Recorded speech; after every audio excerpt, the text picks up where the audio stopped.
The Los Angeles Rams improved to 11-4 on the season, take first place on their own in the NFC West title race here above the Arizona Cardinals. Wide receiver Cooper Kupp well on his way to breaking Calvin Johnson's single season receiving record. We're going to discuss how they performed in this game, the good, the bad, the ugly, and everything else to look out for from Week 16 on this episode of the Locked On Rams podcast. You are Locked On Rams, your daily Los Angeles Rams podcast. Part of the Locked On Podcast Network, your team every day.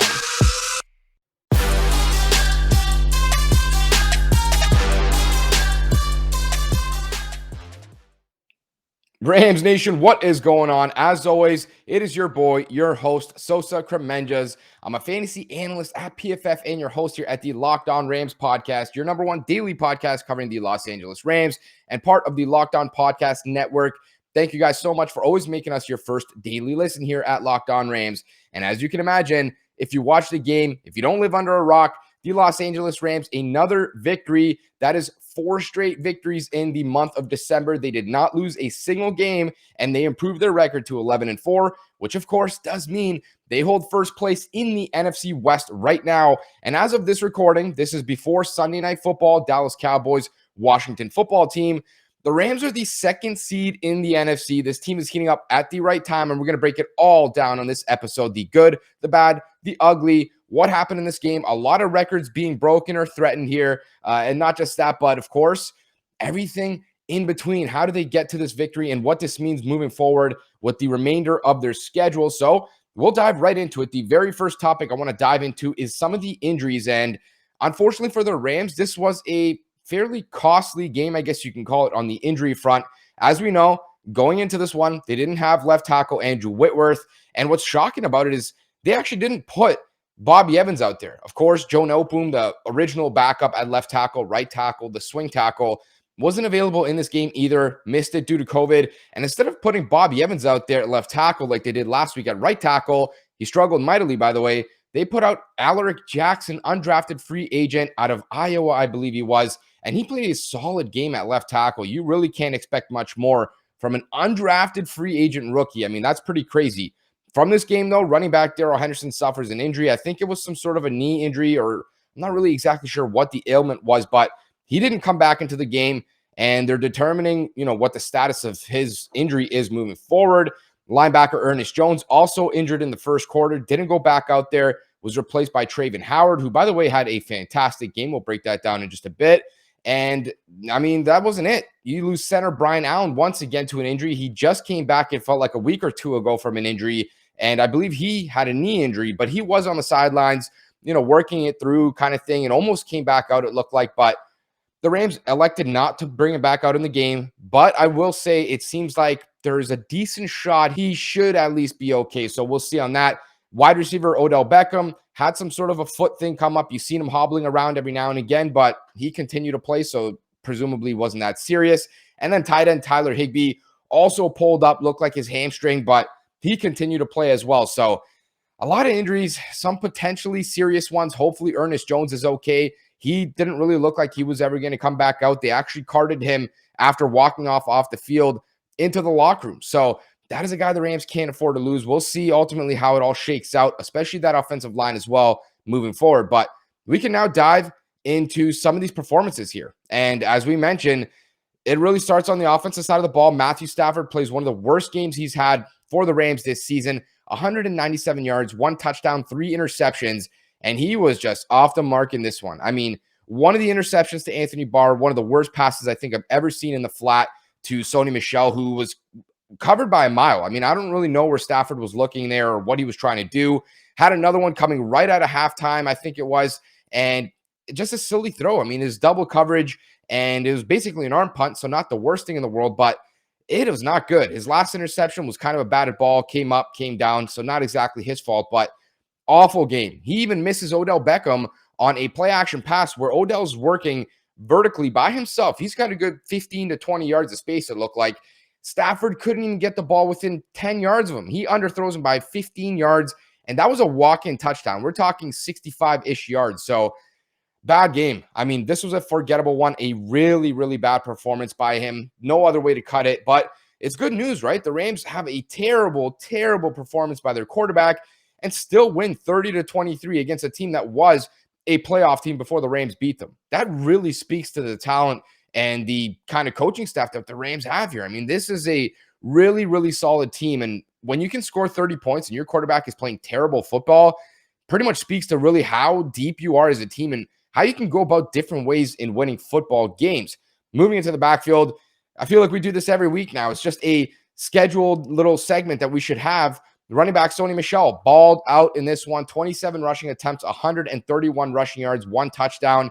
Offensive line, we mentioned it. You were playing with 2 backup offensive linemen in there. And not just that, but I mean, they were shuffling guys left, right, and center. It wasn't exactly a normal type of performance. I think David Edwards actually started the game at left tackle. And then when Brian Allen went down, they had to take left guard, slide him to center, slide Edwards from left tackle to left guard, and then slide Alaric Jackson in left tackle. It was kind of like a weird dominoes type of situation, sit up, sit down kind of thing. And the Rams still found a way to continuously churn out yardage in the running game. Big holes for Michel. He was very decisive, very hard runner. We know this. And continue to create yardage after contact, man. This guy has been a godsend for the Rams. Such a big difference when he's out there on the field and he is toting the rock. He's creating yards after contact, and he just gives the team an identity. You start to see everybody play a little bit more physical when he's out there.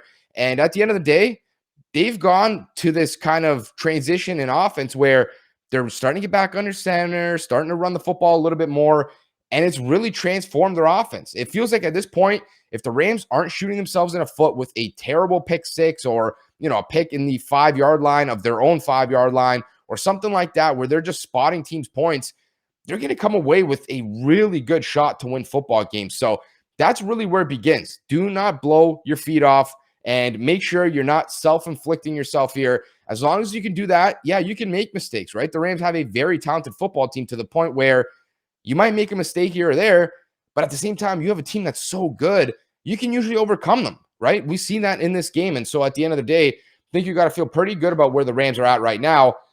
And we know wide receiver Cooper Kupp continues to do his thing. The receiving game, there wasn't that much action. Like I mentioned, Stafford couldn't really do much. Tyler Higbee comes away with 5 receptions on 6 targets for 41 yards. Odell, 4 receptions, 37 yards, and a touchdown. And then, of course, Cooper Kupp, the man, the myth, the legend, the guy. This is the guy right now. 10 receptions on 13 targets, 109 receiving yards. And, of course, more records are being set. I mean, it's just never enough with Cooper Kupp. He's the first player with 14 games of 90-plus yards in a season. That is a record. I think he already held the record last week with 13 games of that nature, which is now even funner.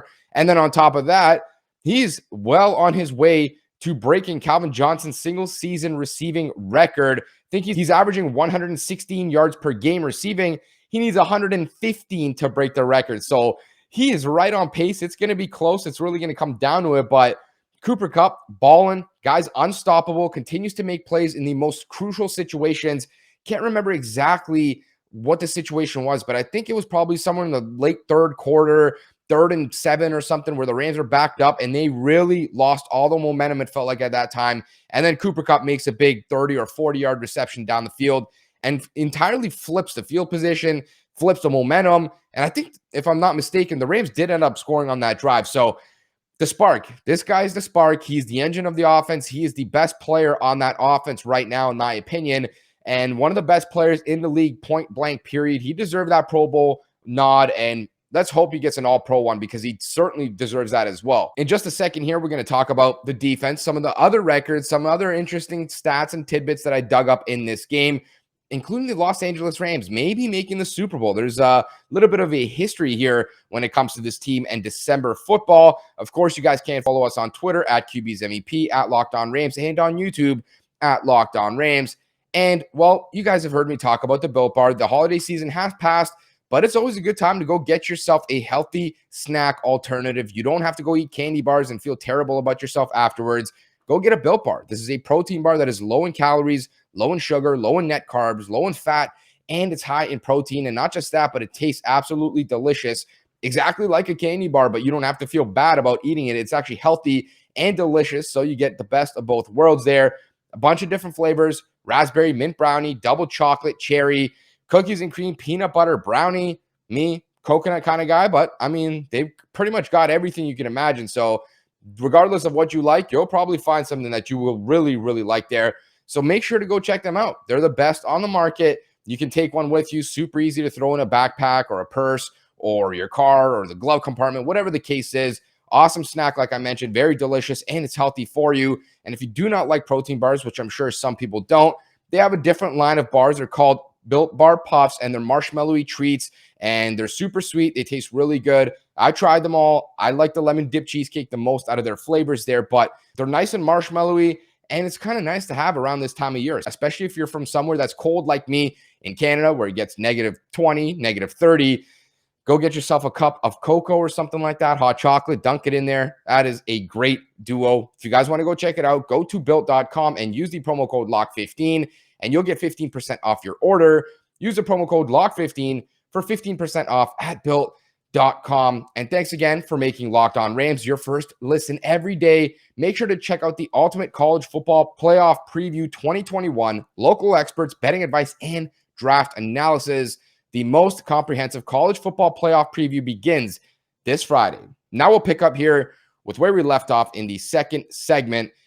And we gave the offense a lot of props here, and still feels like, they didn't even have a good game. Yeah, they scored 30 points. Yes, the running game was great, but I mean, Stafford, when he can't play and he's not up to par, your offense is going to be limited. And there were certain times where the receivers are open and he just couldn't hit them. So it's not like they played a terrible game, but the fun thing is they scored 30 points and they win this game against a playoff team on the road, and they still have another peak to reach. Like, this was not a clean football game by any means whatsoever, especially from the offense. But we flip to the other side of the ball here. The defense, yeah, it's a different story for these guys. These guys were fantastic in this game. You talk about a defense that continues to play good football. Ever since that bye week, it felt like Raheem Morris has really gotten his guys into a groove. And it feels like he's really starting to really get comfortable in his play calling and understanding the strengths of the guys that he has, the weaknesses, how he can mask certain things. And it's just really worked out well. I mean, this is a guy that we gave a lot of flack to earlier in the season, Raheem Morris, and he's just turned it around. Fantastic performance by this guy. And it always begins with the players. Are they executing? Are they not? And in this game, they did. And in the past month or so, in this winning streak in December, they've been awesome. I mean, they really, really have been. You talk about stuffing the run first. That's what you got to do. And no, they didn't have to go against Dalvin Cook. Alexander Mattison, 13 carries for 41 rushing yards. That's an average of 3.2 yards a carry. Kenny Nwangwu, the backup running back, 1.6 yards per carry. I mean, you talk about a defense that really starts to win on those early downs and forces teams into 3rd and 7, 3rd and 9, 3rd and 11. That's how you win in this league. That's how you get off the field. And that's why they've had so much success, because those early downs, they always win in the running department. And then they could tee off, pin your ears back, as they say, and get after the quarterback. Begins with Aaron Donald, like it always does. This guy had 3 tackles for loss in this game, a sack fumble that I believe brings him up to 12 on the season sacks. I mean, come on. It's Aaron Donald. This guy's so special. Always making his impact felt. Even when they had a short field, like I mentioned, Stafford, terrible interception. He throws it to Anthony Barr. It was on the 10-yard line. They held him to 3 points within 10 yards. I mean, come on. That is exactly the kind of stuff that even when they have their backs against the wall, they find ways to still win. Yeah, you're going to give up 3 points in that regard. That's the way it works. You're so close, or the Vikings were so close to the end zone there. They had an automatic 3 points unless, God forbid, something happens on their special teams unit, which of course didn't. You allowing 3 points in that scenario is a major win for the defense, and that's what they were able to do. They held them to 3 points, and they did that multiple times in the red zone. A great job of not playing bend but don't break. I don't think that's necessarily what they did in this game, but tightening up in that red zone in the money areas where it's most important, and that's really the difference in this game. If they get 7 here, not 3 there, the Vikings might have come out this game with a closer loss, or maybe a chance to push it to overtime or potentially win. Who knows what would have happened? It's a hypothetical, but those were the plays that really made all the difference. And some of the guys that I certainly want to highlight, Greg Gaines, another good performance, 1 sack, 2 tackles for loss. And now that I'm saying it, he was actually one of the players that also got injured in this game, but he returned later in the game. So presumably he was okay to return in this one. Leonard Floyd, Darius Williams both had a TFL, a tackle for loss. But Darius Williams, not a good game. He did have a nice pass deflection, though, which ultimately was intercepted by Travin Howard. This was also in the red zone. Kirk Cousins tried to get a little bit too picky there with his pass. I believe it was to KJ Osborne in the end zone. And a good pass breakup by D-Will. The ball kind of bounces up, one of those unfortunate type of situations for the offense. Travin Howard runs under it, scoops it, returns it. I want to say maybe 17, 18 yards, something like that. And again, another big field flipping, point saving kind of possession. The Vikings should have easily had 3 points in their back pocket there, and they come away with nothing. So big play there by D-Will, but in general, not a good game. He was beat by KJ Osborne for a touchdown. He gave up a lot of yardage in this one. One of the worst games he's had probably this season. The running mate that he has on the opposite side, Jalen Ramsey, great game. This guy was tasked with covering one of the best receivers in football consistently throughout this game, Justin Jefferson. And yeah, Jefferson got his. I think he had about 80 or 90 receiving yards, but for the most part, he was very quiet. I mean, there was no, threatening type of plays. He actually had 116 yards, but no threatening plays, no huge types of plays, no, we're going to beat you over the top kind of things. They did a good job of holding this guy in check. And like Cooper Kupp, even when you hold him in check, that's a 90-yard type of game. I mean, these guys are so good. They're going to get theirs regardless. If you held them, to 90 yards and not 180, you won. That's technically considered a win. So, yeah, Jalen Ramsey gave up a catch or two. That's kind of how this works. You play elite players, you're going to give up a little bit. But he was tasked with the hardest job on defense, and he consistently won, in my opinion. So a big, big job. And shout out for Jalen Ramsey. They're always being ready to play against the best. And in general, a good performance. There was a decent amount of pressure from the defensive line. Von Miller had one or two plays where he was close. Leonard Floyd a lot. Aaron Donald, like we mentioned. Even Greg Gaines scooping himself up a sack. Moving on to the second level, Troy Reeder and Travin Howard. These guys were maybe the best players on the field other than Aaron Donald. They were so good in this game. Travin Howard comes in after Ernest Jones gets injured, like we mentioned. And now that I think there's questions about why was this guy not playing earlier? Like, he was good. He had 2 pass deflections in this game, an interception. And yeah, there was a snap or two where he sort of got washed out of the running game. I think one specifically, it was Alexander Madison's biggest run on the day. But other than that, you talk about a guy being prepared for his moment. He was injured and on IR for a month and a bit just a few weeks ago. And now he's back and out here starting for the Rams, basically. You can't complain. I mean, this is a guy that you got to tip your cap to. And Troy Reeder, a guy that we've all ragged on all season, never plays well, never does this. He had a fantastic performance in this game. He really stepped up, especially when Ernest Jones went down, made plays knifing into the backfield, trying to take guys down in the running game for no gain. And he was active in pass coverage as well, which is obviously not, where Troy Reeder's best at. We know he's limited in coverage, but in general had a really, really solid performance. I think the 2 inside linebackers there, outside of Aaron Donald, probably had the best game on defense for the Rams. They were the best unit, I think, in general. These guys were outstanding. The secondary, we talked about them. Dante Dion, another player I wanted to highlight, didn't really get much run in this game. I think he gave up like 1 catch for 15 yards or something, but you start to see that difference, man, when you have all 3 of your top corners healthy and all 3 of them are playing similar to the level of last year, where even your worst corner, someone like Troy Hill last year, now Dante Dion, they're still a really good corner. And typically they're going to go against the team's 3rd best receiver. And more often than not, they're much better than that guy. So the Rams are sort of entering that territory similar to last year, where you have a lot of talent. You have a D coordinator that's feeling himself. You got guys that are now meshing, and you can find ways to win games. Sometimes it's going to be with great coverage. Sometimes it's going to be with pressure and sacks like they did against Arizona. And sometimes it's going to be stopping the run, forcing teams into 3rd and long. In this game, it was a kind of a mix of all. I mean, other than, getting very prevent style type defense in the second half of yesterday's game, or, in the late 3rd or 4th quarter, these guys were shut down for the most part. I mean, you cannot ask for a better performance from these guys, in my opinion, against a team like the Vikings. Kirk Cousins, who's shown this season that he is up to the task and can play some really, really good football. Great performance by these guys. They continue to stack chips on top of chips. And in just a second here, we're going to dive into some final finishing touches from this game.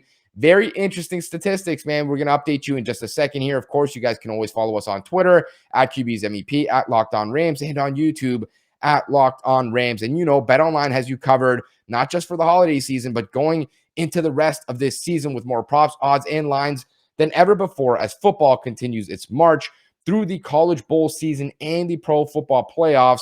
BetOnline remains your number 1 spot for all the sports action this season. So go ahead to their website or use your mobile device to sign up today and receive your 50% welcome bonus on your first deposit. Just use the promo code Locked On to receive your bonus from football to basketball, NHL, boxing, UFC, right to your favorite Vegas casino games. Don't wait and make sure to take advantage of all the amazing offers available for the 2021 season. BetOnline is where the game starts. Now, thank you guys so much for making us your first daily listen here at Locked On Rams. For your second, go check out Locked On Bets, your daily one-stop shop for all your gambling needs. Locked On Bets, hosted by your boy Q, with expert analysis and insight from Lee Sterling. And now we'll pick up with the final segment here. A little bit of special teams talk, a little bit of interesting statistics, record-breaking type of talk here. And we'll pick up with the special teams because there's a player here we all have to highlight. We're all excited to see. This guy brings a spark to this team. I'm not talking about Pro Bowler Matt Gay, right? This is a guy that hit 3 of 3 on his field goals, 3 of 3 on his extra points. He's just so incredible. It feels like every time he goes out there, there is a 100% chance he's walking off the field with points. Incredible feeling, so you can't complain there. Johnny Hekker has sort of a Hekker, past performance where it's like in his prime. I mean, 2 punts only, 108 yards, average of 54, long of 55. You got to enjoy seeing that. Hopefully we get a better Johnny Hekker moving forward. And yes, the man, the myth, the legend, kick returner, punt returner, Brandon Powell did not get a chance to return a kick in this one. He got 2 chances to return punts in this one. He house calls one for 61 yards, a touchdown, 2 returns, 75 yards total. This guy, he's something, man. I'm telling you, every time this guy touches the football, I get that weird feeling in my tummy where it's like, oh no, everyone start looking. What is he about to do? I haven't had that feeling in a long time for a return man for the Rams. I remember when we were younger, for those that aren't Rams fans for, a decade plus or 2 decades, that was the feeling you used to get when Dante Hall, former Kansas City Chief, former St. Louis Rams, used to do it, as they call him, the human joystick. Dante Hall gave us that feeling. Then you look at, Tavon Austin gave you that feeling. Pharaoh Cooper after him gave you that feeling. Guys like Devin Hester in the past gave you that feeling. And I'm not saying Brandon Powell is Devin Hester. Like, come on here. Devin Hester is the all-time GOAT. But what I am saying is some guys just have the ability, the vision, and the IQ to know how to set up their blocks, and they're just springy enough to make it happen. And he feels like one of those guys. It reminds me of like a Darren Sproles back in the day when he would go, play for the San Diego Chargers or the New Orleans Saints or the Philadelphia Eagles, made an impact in special teams everywhere he went. And it feels like Powell has that same kind of juice, man, that same ability. Every time he gets a return, it might only be 9 yards, but it's a nice 9 yards where he might gain 9. Someone else back there might have gained 0. That's the difference, right? Not every return is going to be a house call, but when you got a guy with that kind of ability and you got a guy that can see things happening 3 or 4 steps before they happen, that's when you find the good returners. And it feels like the Rams really, really found themselves one here. Brandon Powell changes the momentum for the Rams in this game with that big return touchdown. He was loving it, man. He catches the ball, starts to go up the right sideline, points to somebody saying, seal him, block him here, and I'm going to keep going to the outside, turns the Jets on, house call, flips into the end zone, tosses the ball away. A little bit of attitude, man. I loved it, man. This guy literally brings a lot to this team. He is something different, and we've talked about the special teams that sucked all year. They have no return man. They can't get any juice here. They're fumbling footballs. Ben Scarani can't do it. Sony Michel's too slow to do it. Jake Funk, nothing really back there. All these different guys. The Rams went through like 7, 8, 9, 10 return men this season. And Brandon Powell, they finally found one that can make a positive impact and really spark this team when they need it the most. Not only to flip field position, not only to help them, gain some yardage here or there, but to recapture momentum sometimes when the offense isn't going good, like it was in this game. That's the difference. And it really makes me think this team is special because now they have talent and ability for every unit on the team to be able to pick up when somewhere else is lacking. Oh, man, Brandon Powell, this is a guy to watch out for. He gets my game ball, in my opinion. Dude, changed the game. So fun to see. It felt like we haven't seen one of those in years for the Rams since Pharaoh Cooper used to do it for the Rams back in 2017, if not earlier than that. So that's my game ball. That's my breakdown for the offense, defense, special teams. The final few statistics I want to dive into. Sean McVay, now 45-0 when leading at halftime. This dude, man, if he gets in a halftime with a lead, the Rams don't usually choke it away. And yeah, they got somewhat close in this game, I guess, 7 points. They got somewhat close. Arizona, I think they went in that game tied at halftime, but only came out with a 7-point victory. And it feels like they didn't really win by much. Oh, 7 points isn't much, but they were in cruise control throughout this game, really, from the start to the end. I mean, there was really no time I felt like where, you get that weird feeling in your stomach where you start to sort of flip to the other side, like, oh man, if they don't make a play here, or if, Minnesota, I think they might come back. I never really got that feeling. I felt like the Rams had this game in cruise control the entire time. And that just goes to speak, man, about how Sean McVay can get these guys prepared and how he can take care of business when he should. If you go into halftime with the lead, theoretically speaking, you should come out and win that game. It's not always going to happen, but apparently it does when Sean McVay is your head coach. So that's kind of funny. And then we talked about it a little bit earlier. I dove into it just very, very briefly. They don't win a game in November. The Rams go 0-3 in November. They had a bye week. That's why they didn't play a fourth game. Go into December with their backs on the wall. So many people wrote them off, said this team is done. No, they sold their franchise. They sold the future. They're not going to win the Super Bowl. Matthew Stafford isn't a good quarterback. We knew it. And they go into December. They clean up all 4 games they win. And this was an awesome stat drop and tidbit from my man, JB Long. He said, the Rams went undefeated in December. The last 2 seasons that they did that, 2001, 1999. And as you can imagine, those 2 years, very, very important in this team's history. Both years they went to the Super Bowl. So I'm not saying the Rams are going to the Super Bowl guaranteed, chalk it in, write it in, chisel it in stone right now. But what I will say is when teams can get healthy, when teams can get hot down the stretch, and when teams can get prepared going into January, playing their best football, that's the teams that are the most dangerous. And right now, feels like the Los Angeles Rams are one of those teams sitting at 11-4. The Arizona Cardinals, 10-5. That's right. The Los Angeles Rams, first team in the NFC West right now. They have a clear hold on this division. They can run away with it, just win out. It's done. They are the second seed, as I mentioned, prior to this Dallas and Washington game. I'm going to assume Dallas wins it. The Rams probably drop back to the 3rd seed in that scenario. You might be wondering why the 3rd seed. Well, Tampa Bay and the Rams are knotted up with record, but as we recall, the Rams did beat Tampa Bay in week 3, so they hold a tiebreaker over Tampa, which means if Tampa wants to jump the Rams, they either need the Rams to not win the division or they need one more win than the Rams have on their record total. So as it stands, Los Angeles Rams in a good position moving forward. We'll see how these last few weeks shake out. Going to be a tough 2 games for the Rams here. Baltimore Ravens, San Francisco 49ers to finish out the season. But as it stands right now, you got to like your chances with the Rams, man. This is a team that has caught fire at the right time. That's going to do it for this episode here at the Locked On Rams podcast. Thank you guys so much for always making us your first daily listen. Make sure to tune back tomorrow when we continue to break down this game with in-depth coverage and numbers from PFF. And of course, I got a little bit of something interesting to share with you guys, a little bit of news. We're going to dive into that tomorrow, so make sure to tune back in here. And not just that, but you guys can follow us on Twitter at QB's MEP, at Locked On Rams, and on YouTube at Locked On Rams. Now, make sure to hit that little bell notification on YouTube so you can get notified when we post every day, 8 a.m. Eastern. That's going to do it. Please subscribe or follow to get our latest episodes, content, breaking news, and a whole lot more.